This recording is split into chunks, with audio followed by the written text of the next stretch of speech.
लिख पाएंगे, to train mind and character is called education.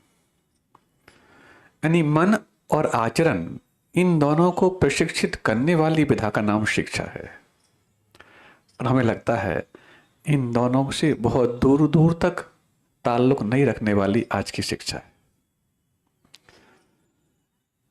शिक्षित होने के बाद ही सबसे ज्यादा डिप्रेशन के मरीज, शिक्षित होने के बाद ही सबसे ज्यादा आचरणहीन मनुष्य, जबकि शिक्षा की परिभाषा ही जो थी वो यदि आचरण और मन गाफिल हो गए हों तो उनको प्रशिक्षित करने के लिए थी। यहां तो शिक्षित होने के बाद गाफिल हो रहे। अनपढ़ इतना गाफिल नहीं होगा। कभी आपने अनपढ़ लोगों को पागल कम देखा होगा। डिप्रेशन के मरीज अनपढ़ बहुत कम होंगे, लेकिन जितने हायर एजुकेशन और जितने ज्यादा हायर अपने आप में एम्बिशंस को लेकर के वो चल रहे होते हैं, उतनी ज्यादा डिप्रेशन। समझ में ये नहीं आता, ये शिक्षा उनके जीवन में मात्र साक्षरता का उपाय बनी है, ये कुछ संस्कारों का भी उपाय बनी है। सुप्रीम कोर्ट के जज ने एक बहुत अच्छी बात कह दी, व्यंग्य रूप में कही, और गुरुदेव के पास तक वो बात आई और गुरुदेव ने अपने मुख से जो हम लोग को कही, हम आपके सामने कहना चाहते हैं। सुप्रीम कोर्ट के जज बोलते कि आजादी के बाद लगभग 75-80 सालों में हमने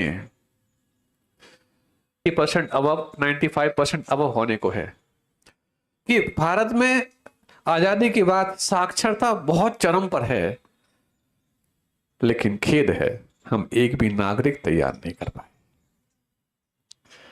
साक्षर होना और नागरिक होना, इन दोनों में बहुत बड़ा फर्क शायद उन सुप्रीम कोर्ट के जज ने समझा होगा, तब तो ये बात कही। नागरिक का मतलब, अरे जो नगर में रहे वो नागरिक, जो गांव में रहे वो ग्रामीण नहीं।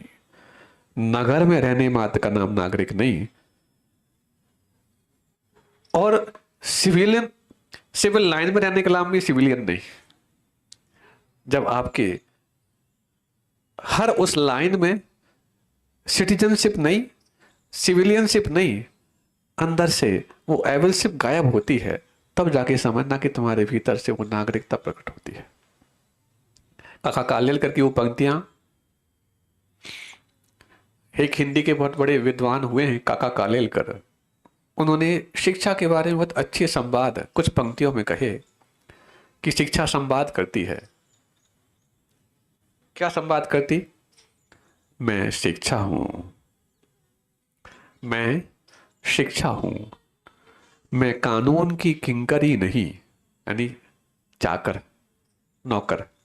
मैं कानून की किंकरी नहीं, मैं कला की दासी नहीं, मैं अर्थ की बांधी नहीं, और मैं विज्ञान की सहेली नहीं। मैं तो मनुष्य के हृदय और बुद्धि की स्वामिनी हूं, क्योंकि मैं धर्म का पुनरागमन हूं। कितनी सुंदर और अद्भुत पंक्तियां हैं। इनमें से एक भी शब्द आज की शिक्षा पर लागू नहीं होता।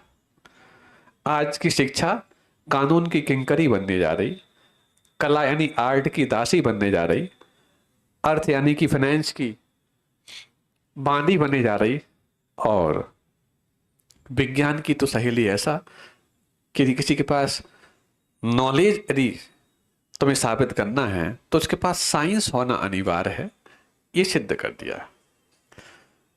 साइंस होने की कहीं कोई हम मनाही नहीं कर रहे, लेकिन साइंस होना पहले अनिवार्य है।